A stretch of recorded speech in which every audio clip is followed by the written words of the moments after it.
para avaliação, eu entrei no PST 4 anos atrás e fiquei 1 ano somente, tá? Porque o PST tinha várias ações pedagógicas, né, dentro do programa Segundo Tempo, que eu fazia parte da equipe pedagógica, e não tinha uma avaliação quantitativa. Tinha uma avaliação através de uma avaliação em loco, né, e um relatório consolidado que gerava muitas páginas, mas não fornecia dados quantitativos objetivos, ele era muito qualitativo. Aí essa equipe de 4 professores foi contratada durante um ano, nós avaliamos todo o processo, Você vai ver, esse é o número 17, são 19, nós fizemos 19 relatórios. Aí esse é o de número 17, é um dos últimos.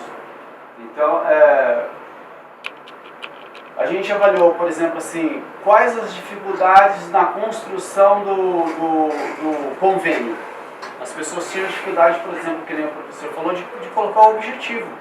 Então, talvez aqui em São Paulo seja mais fácil para alguém discriminar um objetivo, mas uma cidadezinha lá com menos de 5 mil, a pessoa não sabe escrever um objetivo num projeto. Então, qual foi a ação correspondente? Verificar quais eram os entraves, por que o projeto demorava, por que o convênio demorava muito para chegar lá na SNELs e ser aprovado, chegava com muito erro. Então, nós fomos fazendo toda essa avaliação. O PST, por exemplo, um outro impacto que a gente analisou foi a capacitação EAD. O PST gastava um recurso financeiro para levar todo mundo num local, 600 pessoas, para fazer uma capacitação. Será que realmente as pessoas aprendiam aquela capacitação? Outra ação que o PST fez foi, por exemplo, o PST publicou 18 livros. Alguns deles acho que eu tenho aí as capas de esporte, de lazer. É um repertório que inclusive vocês podem baixar da internet, né? Vocês, os alunos de graduação podem baixar. Na minha opinião, é um dos melhores repositórios de livros disponíveis em termos de educação física. Ela é uma proposta diferenciada, é bem diferente do que se ensina para os alunos de graduação e é bem diferente do que se ensina para os alunos de esporte competitivo. Então, por exemplo, aqui nesse específico aqui, nós queríamos saber qual que é o impacto final lá para o beneficiário. Então, nós tínhamos tudo, a avaliação do EAD, a avaliação presencial, a avaliação dos livros, a avaliação do convênio, a avaliação e não sabíamos por que a criança não fica. Então, a gente teria que fazer a avaliação do impacto final. Então, esse foi um dos nossos indicadores. O indicador escolhido aqui foi o indicador de percepção de competência da criança. Na realidade, esse foi um questionário que nós traduzimos, né? Fizemos a validação e aplicamos para a população brasileira. E nós temos dois questionários, um de 8 a 12 anos e outro de 13 a 17, porque para cada faixa etária tem um tipo de questionário que a criança entende e percebe e pode responder. Por exemplo, esse questionário de 6 a 8 anos é por figuras. Então, por exemplo, a criança, como ela se percebe praticando esporte? Se ela está correndo lá na frente, tem uma figurinha, ela está correndo, ela se coloca, eu estou correndo aqui na frente, ou eu me coloco correndo lá atrás, ela vai dar a percepção dela em relação a como ela participa da atividade esportiva. Uma criança no meio de uma fotinho de criança no meio de vários outros amigos, e uma criança sozinha, qual que ela se acha, como ela se percebe. Então isso é percepção de competência, como eu me percebo naquela atividade. Então isso nos gera um score e vê como é que a criança se avalia. Então, pode passar, você tem um passador aí? Pode passar ali, ó, vocês estão ligados. Tá em cima aí, ó.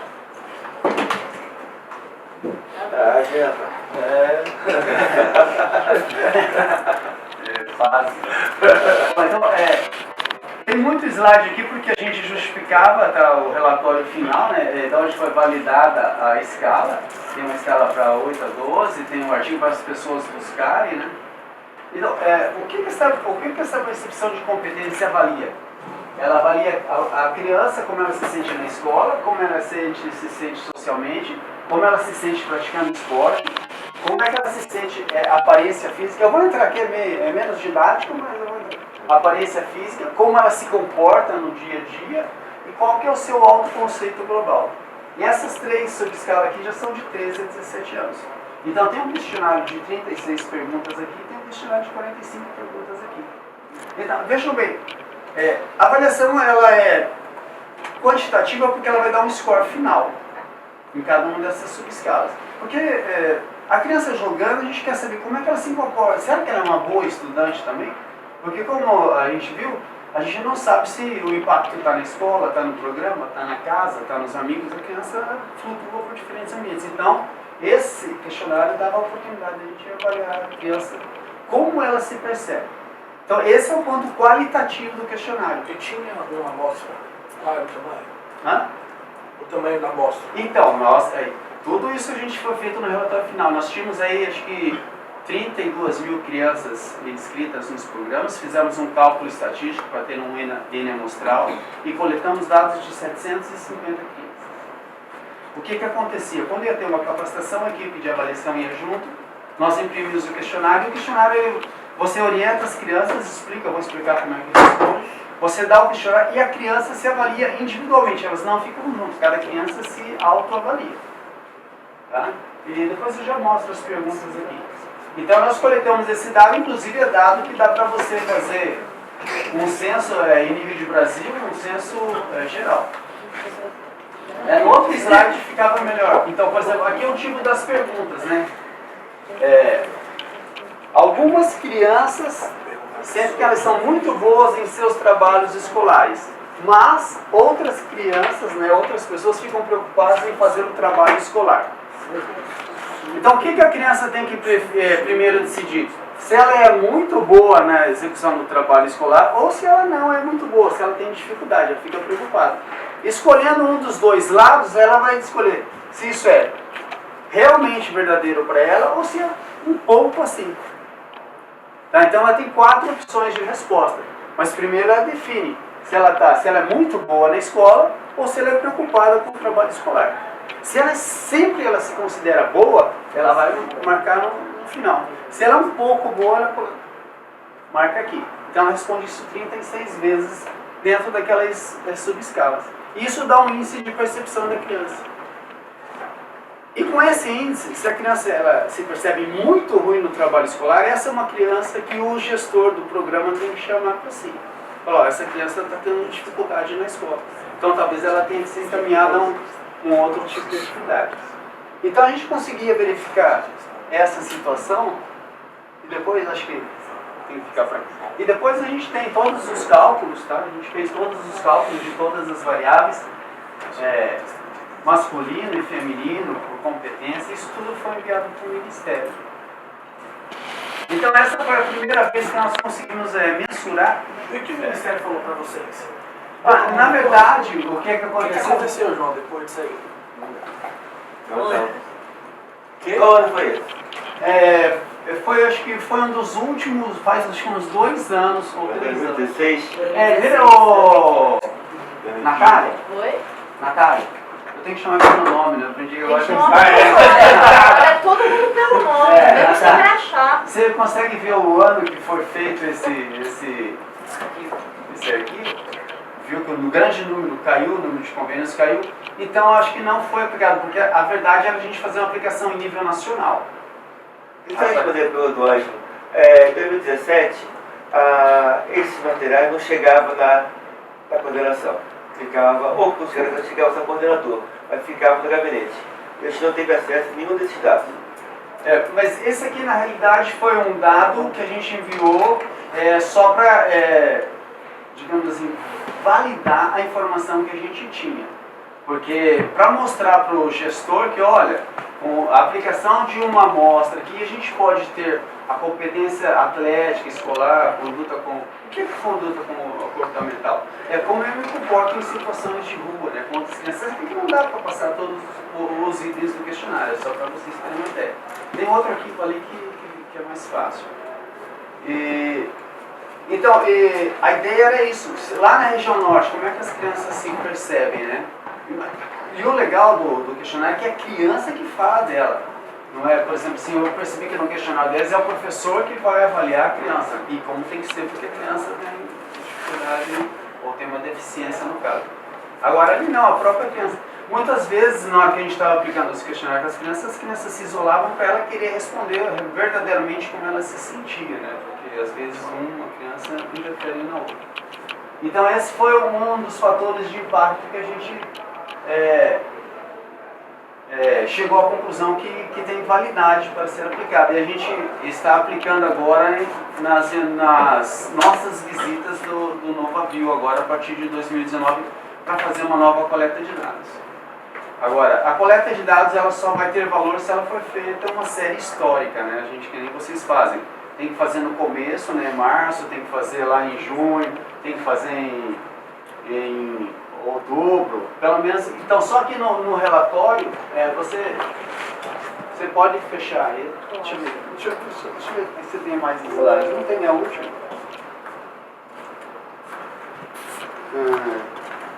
Então, entenderam esse primeiro? A ideia nossa é que só tem uma forma de saber se é evasão.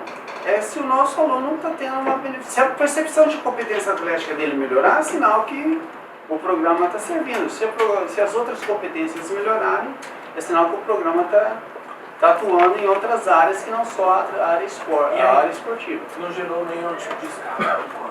Como assim? De respostas, né? Tipo, o TST tem servido de tais aspectos para tal? Não, porque a gente precisa da série histórica, né? A gente precisa ter a avaliação da criança quando ela entra no programa, dali 3 meses, dali 6 meses, dali 1 ano.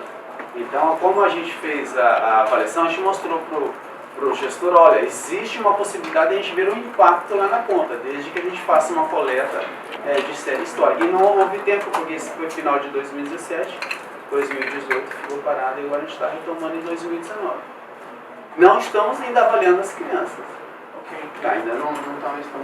E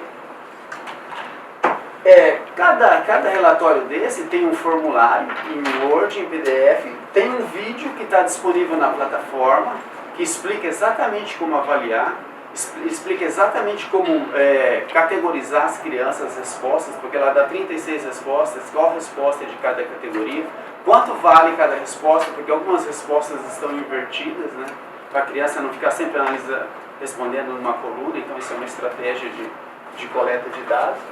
E tem um relatório em Word com resultados da situação. Um outro indicador, você abre... Quais foram os resultados médios, assim? O relatório com os resultados. Daqueles ali, você volta para mim. O que está? Isso? Ou era relatório? Vocês lembram? Era relatório. Isso. Pode ser assim mesmo que veio. Então, nesse aqui a gente definiu. No relatório tem mais especificado. Então, o indicador de percepção de competência é qualquer norma. A criança pode ter alta percepção, média ou baixa. A nossa ideia é ficar preocupado com as que têm baixa percepção.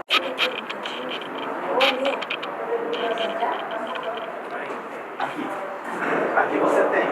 Aí você tem os meninos, né? Aqui 114 meninos. Não adianta a gente ter uma ideia que as meninas vão participar na mesma proporção dos meninos no programa, porque as meninas se envolvem menos atividades esportivas que são oferecidas, por exemplo. Tem algumas modalidades que são mais características ainda masculinas, então as meninas têm envolvimento menor. Então a média era entre 1 e 4. Então vejam bem, os meninos, aqui eles tinham mais, questão de aparência física e atlética. E deu o mesmo para as meninas lá. E um autoconceito ainda favorável. Aí nós chegamos à conclusão que nós estávamos medindo em locais errados. Aí nós fomos atrás de cruzar os dados no BI com o Dirceu lá e verificamos que nós estamos fazendo coleta de dados em municípios que têm um índice IDH um pouco alto, acima de 6. E um convênio só ou vários? Aqui estão os crianças do convênio de Volta Redonda. Tá vendo que ainda está muito baixo? Na realidade está baixo, mas a gente, porque a gente colocou só de uma situação, mas a gente tem mais de 700 dados. Zé, esse material foi aquele que o Dr. Jorge... Não, o Volta Redonda Jorge eu vou mostrar depois. Ah, tá. Tá? Mas foi em Volta Redonda, foi em Brasília? Isso. Eu lembro que a gente foi em umas 3 cidades só, porque a gente tinha que fazer de acordo com o que estava programado no VCT para as visitas, né? Então nós procuramos adequar a coleta junto com a equipe pedagógica para ir. Eu lembro que na parte da coleta, acho que não teve acesso aos resultados. Bom, aí você vai ter que... Essa escola como é que vai de número nenhum? De 1 a 4. De 1 a 2 é baixa percepção de competência, 2 a 3 é média e acima de 3 é uma boa... Só que, veja bem, a gente tem que entender a criança. Uma criança de 8 a 9 anos, ela tem percepção de competência alta. Sabe por quê? Porque ela ainda não sabe o valor social das atividades que ela faz.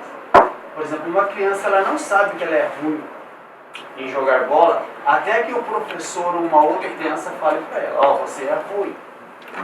Então, a competição é algo extremamente positivo, mas muitas vezes ela prejudica o desenvolvimento da criança, porque ela se compara com o outro e se há uma diferença muito grande. Então, por isso o PST tem uma proposta pedagógica diferenciada. Tá? E o professor não pode usar isso aí como estímulo de comparação entre crianças. Ele pode falar, vocês ganharam porque vocês se esforçaram mais, não porque você é melhor, tem mais habilidade. Então nós temos que nos esforçar mais e valorizar outros aspectos que não o valor competitivo da atividade. Isso é passado no EAD. Por exemplo, o EAD, a pessoa se inscreve, vai lá, faz o curso EAD de 20 horas e pronto, e recebe um certificado. Agora não.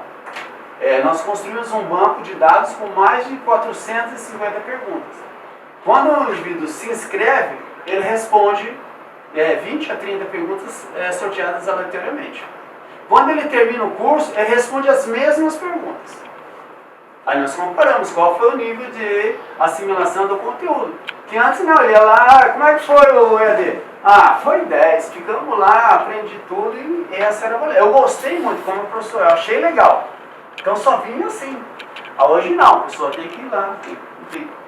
E na verdade, às vezes a gente repete a mesma pergunta. Não que a gente queira punir, mas que a gente quer que a pessoa... Aquela pergunta é fundamental para ela entender.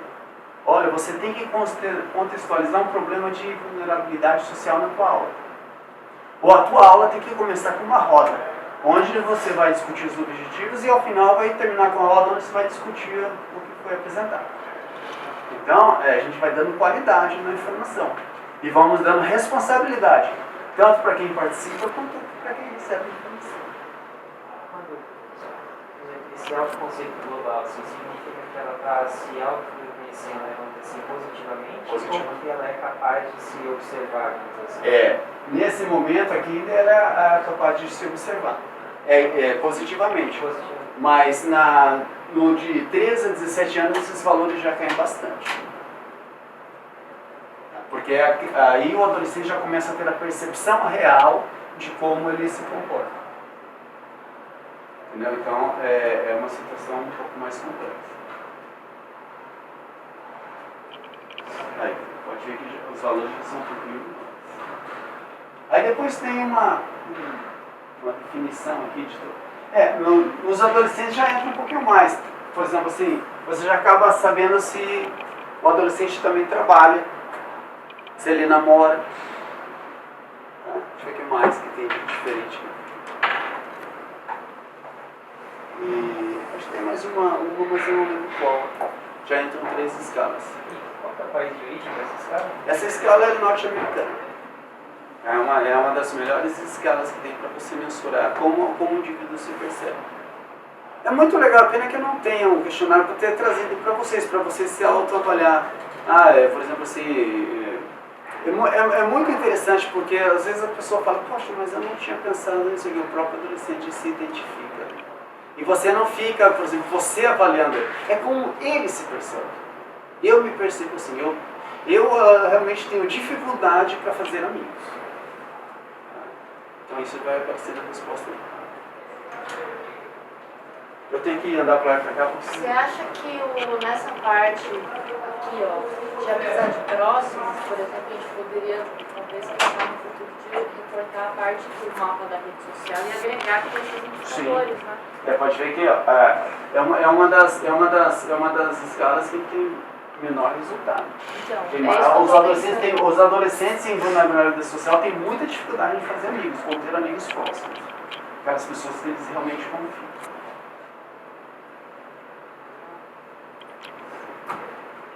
É legal quando você começa a cruzar dados, né? É muito interessante. Então a nossa ideia era conhecer o beneficiário e verificar se com as aulas do PST ele vai poder mudar. Aí esse foi ano passado em Brasília. Aqui tem os objetivos, tudo certinho. Apresentar o modelo de observação. A gente trocou o nome, tá, pessoal? Em nenhum momento a gente está falando que a gente vai avaliar a aula. Nós estamos chegando para o nosso professor lá e falando assim, ó, nós viemos aqui para observar a sua aula e ao final dar os resultados aonde a aula pode ser implementada. Ele tem que entender que a gente é parceiro dele, que a gente não está ali para criticar ou convencer. Nós estamos ali como equipe pedagógica para verificar como nós podemos ajudá-lo. Tá? Então nós vamos diagnosticar alguns elementos e vamos tentar trabalhar esses elementos com ele, até em forma de atendimentos individuais através do processo EAD. Bom, quais são os indicadores? O PST construiu todo um aparato de proposta pedagógica, de livros, de EAD, de capacitação presencial, para capacitar o professor contratado, lembra que colocaram, e o monitor contratado, a dar uma boa aula. Porque se eu não dou uma boa aula, a criança evade mesmo. Ela vai buscar uma outra. A aula tem que ser cativante, a aula tem que ser de aventura, a aula tem que ser motivante, ela tem que ser adequada ao desenvolvimento da criança. Então, nós precisávamos ver se as aulas dos docentes do programa eles estavam tendo qualidade, né? Se elas eram de qualidade para os beneficiários. Então, nós levantamos aí 5 indicadores, né? Indicadores de planejamento de aula, indicadores de conteúdo, indicadores de procedimentos metodológicos, indicadores de avaliação, indicadores de inclusão e adesão de alunos. Esses indicadores foram levantados a partir de uma consulta na literatura e uma consulta com uma gama muito grande de profissionais envolvidos no próprio programa. Nós envolvemos os professores e docentes do programa. E esses valores também foram definidos por eles.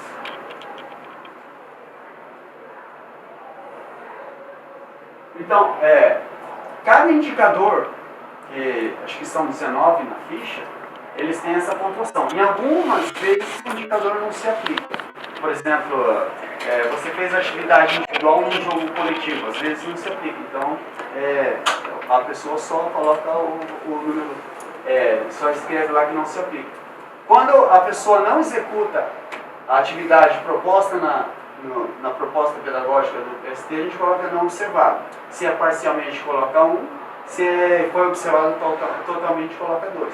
É um pouquinho diferente da de vocês que trabalham com 4 discriminantes. A gente optou por 3 porque daí não dá meio termo, né? Sempre vai dar um termo geral. Se tiver for meio termo, fica no parcialmente observado.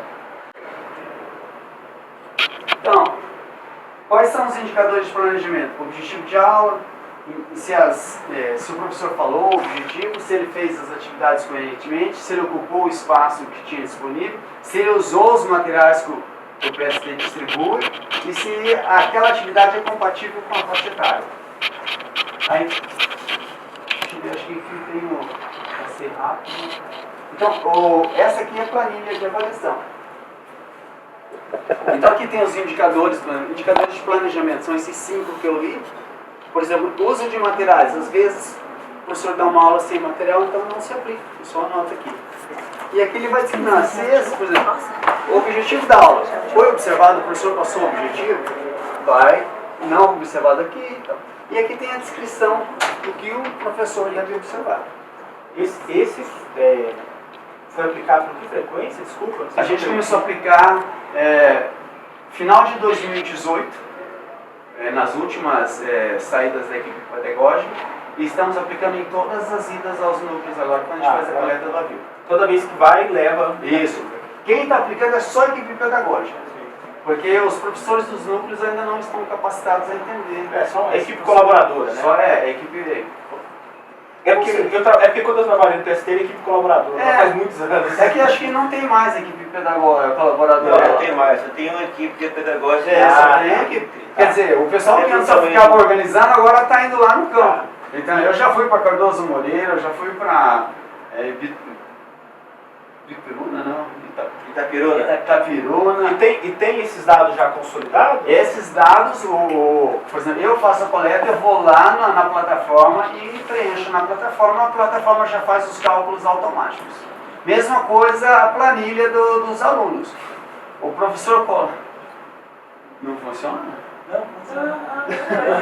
Não, porque eu vi o professor Luciano falando que não funciona, às vezes o dado some, aí já fica com medo. Não, é porque são duas plataformas São duas. distintas. Na realidade, como o Dirceu trabalha com o pessoal que fica, o BI lá fica centrado na Way, e eu fico lá com o pessoal. Então eu estou criando agora essas perguntas que a equipe gestora fez lá em Maringá e ninguém sabia responder. Por exemplo assim, quantos obesos tem no programa? Não se sabe. Quantos hipertensos tem no programa? Não se sabe. Quantas crianças hiperativas tem? Não se sabe. Então agora a gente está buscando estratégia, a gente vai ter que reformular a ficha de cadastro. Os coordenadores dos núcleos vão ter que ser mais atentos para essa vulnerabilidade em termos de saúde, né? E também para a vulnerabilidade de questão de bullying, de assédio sexual, de exploração de trabalho infantil. Isso tudo vai ter, o professor de núcleo, o coordenador do núcleo vai ter que ter essa informação para pôr, para a gente poder captar que isso realmente é algo que é. Inclusive me perguntaram sobre o trabalho infantil dentro do PST, no conselho de erradicação do trabalho infantil, a comissão, na verdade. Então, por exemplo, em Cardoso Moreira o trabalho infantil é normal. O menino que participa do núcleo, ele ajuda o pai na roça, e é comum. Eles nem encaram como um trabalho infantil. Eu vi em Minas, na época da colheita do café, é todo mundo. É todo mundo. 6 anos, pai, mãe, filho, avô, tio, todo mundo. A cidade para para colher café. Beleza, e São José do Bar é tomate. Então, tô ficando craque aqui em São Brasil. Bom, então aqui tá. Aí, por exemplo, assim, isso aqui depois a gente ensinando o pessoal lá, né? Por exemplo, assim, a aula PST ela tem um padrão de qualidade. Por exemplo, o objetivo da aula não é para chegar e falar assim, vamos distribuir as bolas. Não, o professor tem que sentar os alunos em círculo e falar assim, o histórico da aula anterior, contextualizar a aula atual e quais as atividades e com qual objetivo vão ser feitas essas atividades. Isso é feito de roda. Então, o professor tem que falar o objetivo, tem que comentar sobre a estrutura, os conhecimentos prévios e as experiências inteiras. É isso que o professor que está avaliando, que está observando a aula, vai anotar se realmente ele fez, né? Porque também não adianta fazer uma roda e contar a história quando eu era atleta. O professor não tem acesso a essa base de dados, ele que insere os dados? Na realidade, por enquanto é aquilo que eu falei, só equipe pedagógica. Porque a gente não sabe ainda como que o programa vai andar para frente. Aí o que acontece? Quando o programa começar a andar para frente, a gente vai ter que fazer uma avaliação da aula junto com o coordenador de núcleo, junto com o professor, ou junto com o monitor. Até ele pegar, porque senão não pode ter uma divergência interavaliadores. Eu dar uma nota e o professor Ângelo ir lá olhar e falar, mas eu gostei. Não é eu gostei. Tava ou não tava? É que uma professora falou, está presente ou não está presente. Quem desenvolveu essa plataforma de ciência matemática? Essa aqui, Essa base de dados onde você falou que já é enviado? Isso é um BI que o Dirceu fez a PST ganhar. Ele pega de um comprar. sistema do governo, a gente tem o SICOMP e aí as plataformas elas são interligadas. Então o SIC, que é uma outra plataforma, puxa as informações do convênio cadastrado no SICOMP, que por sua vez fica as informações para o outro banco de dados. Ali, vou ser franco, ali tem informação para fazer mais de 200 teses de doutorado, mas os dados ainda estão sendo difíceis de ser minerados porque agora que a gente está conseguindo sistematizar de uma forma mais quantitativa aspectos qualitativos que eram inseridos no sistema. Então, por exemplo, eu acho que a aula foi boa. Então, por exemplo, assim, encadeamento coerente das atividades. Por exemplo, aqui, ocupação do espaço. Será que o professor deu uma aula ocupando só metade da quadra? Ou será que ele conseguiu distribuir as crianças e elas fazerem a atividade? O professor, é lógico, você tem que analisar o plano de aula que é dado também. Aqui, por exemplo, será que o professor usou uma bola só e deu um jogo? Ou ele conseguiu usar várias bolas e distribuiu bem? Então, Parece que não, pessoal. Para a gente que é professor da academia lá da Universidade do Industrial Saúde, isso aí parece uma coisa simples, né? Mas a hora que você vai lá em Cardoso Moreira, você vê lá 8 bolas paradas, alguém com uma bola vai lá, arremessa, vai lá no final da coluna, tem 10 crianças paradas e tem 8. Poxa, podia ter 10 crianças também. Então, aí nós precisamos construir esse instrumento e mostrar para dar qualidade na aula. A tua aula tem que ser utilizando o espaço, tem que ser usar o material. Porque eles não querem gastar o material que recebem, então daí a criança se desmotiva, porque ela passa uma vez a bola e vai brincar de novo dali 2 minutos. Então tudo isso são... E vai passando, né? Então são 17 indicadores aqui. Por exemplo, um que eu gosto bastante. Linguagem adequada ao ensino. Ô gordinho, tem que chamar pelo nome. Ô baixinho, tem que chamar pelo nome. Tudo isso. Questão de alguém cortou fila. O professor tem que contextualizar. Cortou fila, passou o pé, chama a roda, vê os valores pulmonares envolvidos. Isso tudo são tratamentos e conteúdos da proposta pedagógica. E assim vai, pessoal. Então, na nossa opinião, que são mais os indicadores, são os 2 instrumentos que nós... Esse também é uma adaptação? Não, esse foi construído junto com a equipe pedagógica e junto com os professores e junto com os professores do programa. Nós pegamos, a equipe pedagógica se reuniu, fizemos a distribuição, mandamos e-mails para todas os núcleos, né? Os professores responderam, a equipe pedagógica fez uma triagem, consultou, fizemos uma análise, uma avaliação quantitativa, excluímos alguns fatores que não interessavam, colocamos outros. Nós chegamos a ter, acho que 29 fatores até chegar nesse modelo com 19. Porque daí você faz um cálculo de procedimento estatístico e vê qual variável que já não precisa ser mensurada 2 vezes, mas mensurando uma vez só já chega ao valor. Um levantamento da literatura do que é importante dos conteúdos na aula. Aí nós mandamos para todos os professores fazerem uma avaliação e selecionar quais eles julgavam importantes. E isso retornou. Fizemos um cálculo estatístico para ver quais fatores eles são integrados, eles podem ser de novo. Foi de novo para esse pessoal, para eles analisarem o que tinha e mandar sugestão de novo. Nós fizemos esse processo de teste e reteste umas 3 vezes. Inclusive, esse instrumento foi publicado já em revista.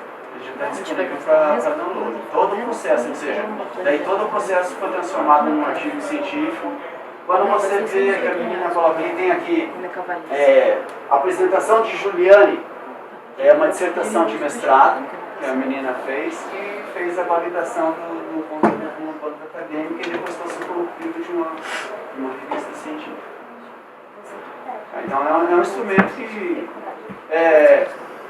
não podemos dizer, é um instrumento que na realidade a gente fez para o programa PSD. Pode ser que numa outra realidade de ensino aberto, de ensino não funcione. Agora, para o PSD, para o modelo de aula que nós queremos, tá? Que tem valores éticos, valores morais, o professor respeite a linguagem acadêmica, as atividades sejam adequadas, a ocupação de espaço, de uso de material seja dinâmico para envolver a criança na atividade, são os melhores indicadores que nós chegamos até o momento.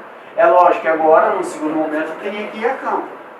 Aplicar aí, não sei, 500, 600 aulas, trazer de novo e fazer uma reavaliação. O processo, na minha opinião, é sempre dinâmico, não tem nenhum sistema de nós até tiramos o termo avaliação, de observação de aula que seja.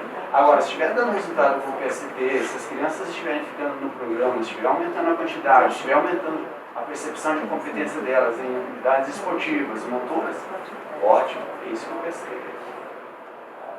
Então, o que acontece? Nós começamos a avaliar a ponta, porque a gente avaliava sempre o EAD, os livros, e o núcleo, o projeto pedagógico de curso, projeto pedagógico de núcleo. E agora não, estamos vendo se a criança está satisfeita e se o professor está dando uma boa aula. É isso que...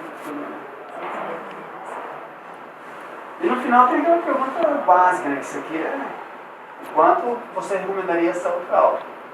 Vou ser sincero para vocês aí.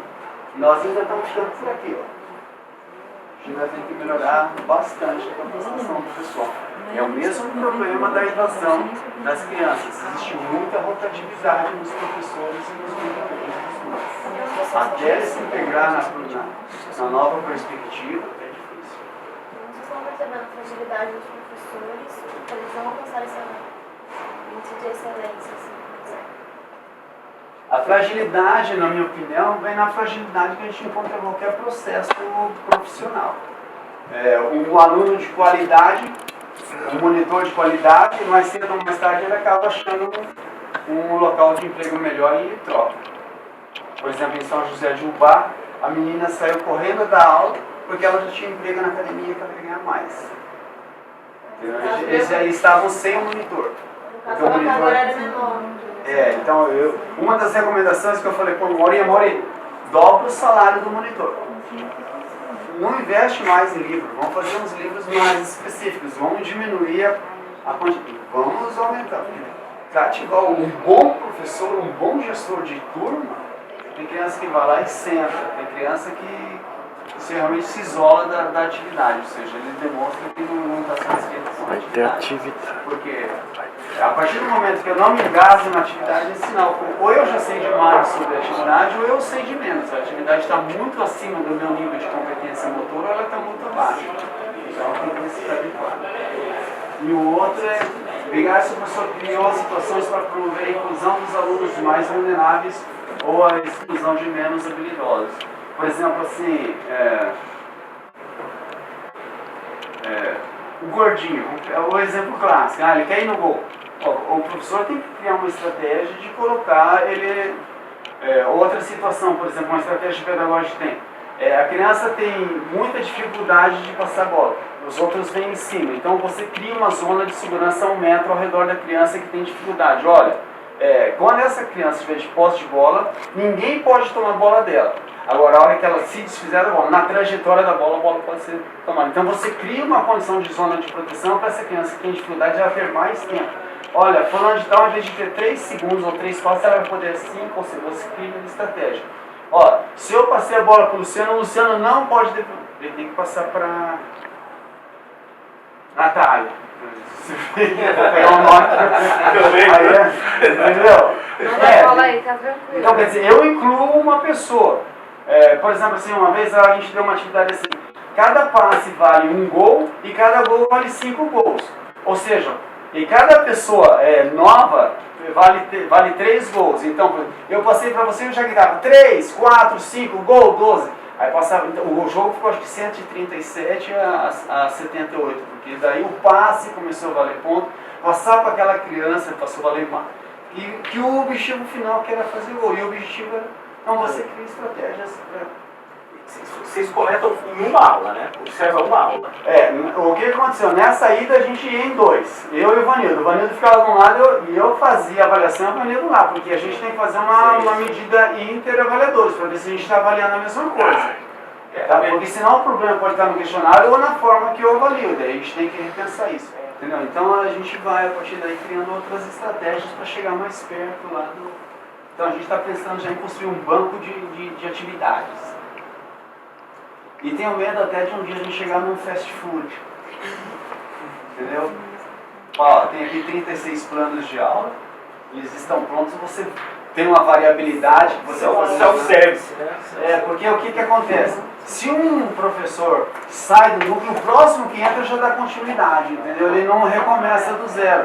Ele já vê o que foi dado e... É triste, pessoal. Mas eu acho que a partir do momento que as pessoas que estiverem no sistema tenham um conhecimento básico, aí a pessoa cria. Sem você padronizar, fica cada um fazendo o que acha melhor. A equipe trabalhou bastante lá, tá, pessoal? Então, se vocês entrarem lá na plataforma, você faz login, você assiste o vídeo, tem a apresentação, você faz a leitura do manual, tem o vídeo 2, tem uma outra aula, dá para você avaliar a aula.